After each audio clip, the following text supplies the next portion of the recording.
What's up, boys? We are back today. We're going to be talking about UFC fighters who just simply lost their passion. These guys do not want to be fighting anymore, and they're probably just doing it for the money. But, we'll get straight into it. I'm not doing divisions because there's not a lot of fighters who lose their passion, because if you really lost your passion, you probably wouldn't still be fighting. But the first fighter who has simply just lost their passion, I'm going to go with, is Kamaru Usman, dude. Obviously, the fight against Leon Edwards killed him.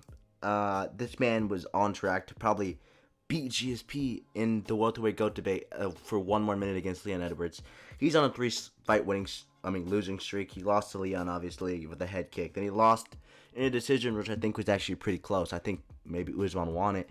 And obviously, he lost to Kamda in 2023. He didn't fight at all in the year 2024. He's happily making podcast videos with Henry Cejudo, man. Yeah, man.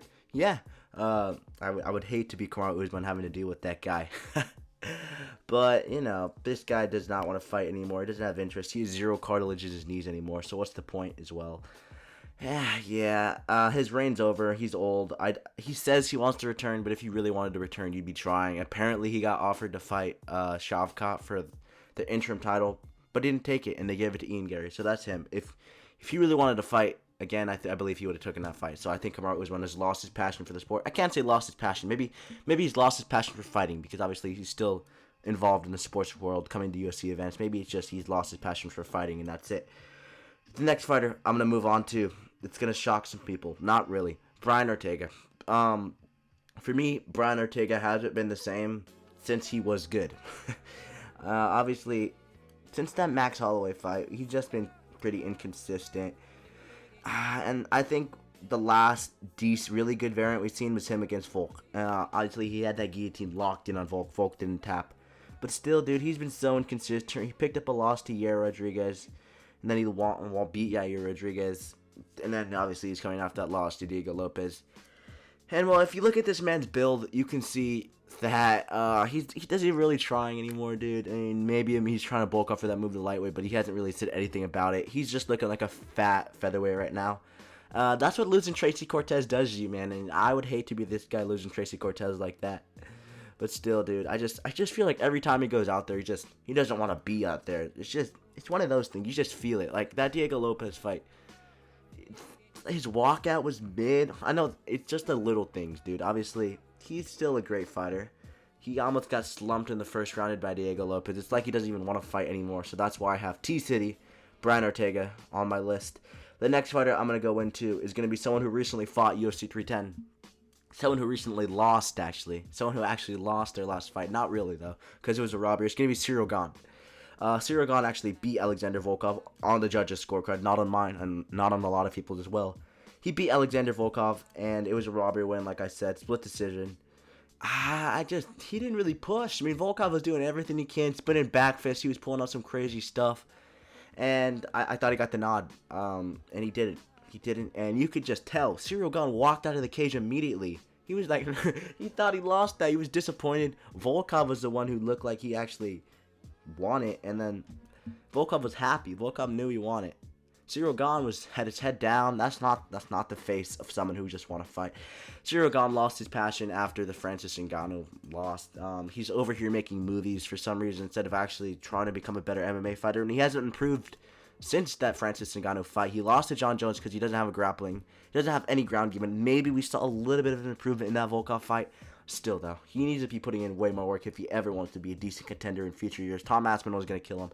John Jones would kill him. I'm taking Sergey Pavlovich over this guy now. He's an overrated contender. I think he is number one in the division, or number two technically, because the interim champion Tom Aspinall is number one. But still, this guy, he doesn't have it anymore. I think that's my third fighter, so we're going to move on to the final two. And I'm going to really, really go in depth for these final two because I think these guys have really just lost all their passion. Who I have next is Cody No Love Garbrandt. This guy's 14-6, boys. At one point, he was 11-0. And 14-6, 11-0 to 14-6 is never good. He's just been so inconsistent since that fraud TJ Dillashaw ruined his career, and it's truly sad that someone, a steroid-using bum like TJ Dillashaw, ruined this man's career. Obviously, he was the best fighter in the world ever. He was the best fighter ever for 25 minutes against Dominic Cruz. And since then, we haven't seen anything somewhat decent from this guy. I don't even know. I'm looking at this guy's record right now, and all I see in his last 10 fights is just a loss. He has 3 fights in his last, 9 fights? 3 wins in his last 9 fights, and all of the wins have come against bums. He just lost to Figure recently at UFC 300. Looks like he got a new eye tattoo, which looks horrible. Everything about this man, his life has been ruined. He doesn't have the passion anymore. He has no passion or no love. See what I did there? But still, dude, this guy needs to hang up the gloves. I don't even know how old he is. I think he's fairly young, too. His chin's cooked.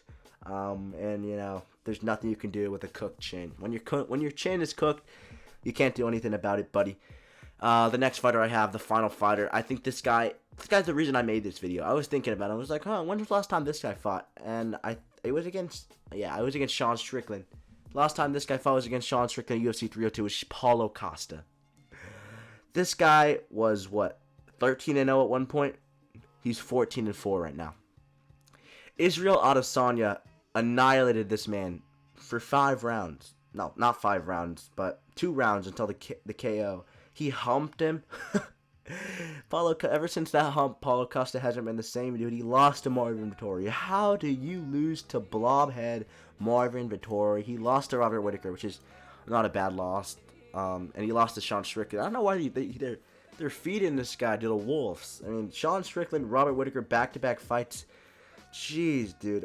His most recent win was against Luke Rockhold in Luke Rockhold's retirement fight in 2022, and that was a washed Luke Rockhold after Bisping chinned him. This guy, he just, every time he goes out there, I guess in the Whittaker fight, he rocked Whittaker in that first round, but you can just tell this guy lost his soul after what Izzy did to him, after Izzy humped him. Yeah, this guy will never be the same, and I think he should retire. All of these guys should retire, to be honest. They've lost their passion. Why do you even want to be fighting anymore? But yeah, that's going to do it. I'm tired of these filler videos with no UFC, so my next video will be about 311. Finally, we're going to get some fight soon. Who cares about the fight night this weekend? Amanda Ribas versus Mackenzie Dern. That's going to suck, but some fights. Thank you guys for watching. Post out.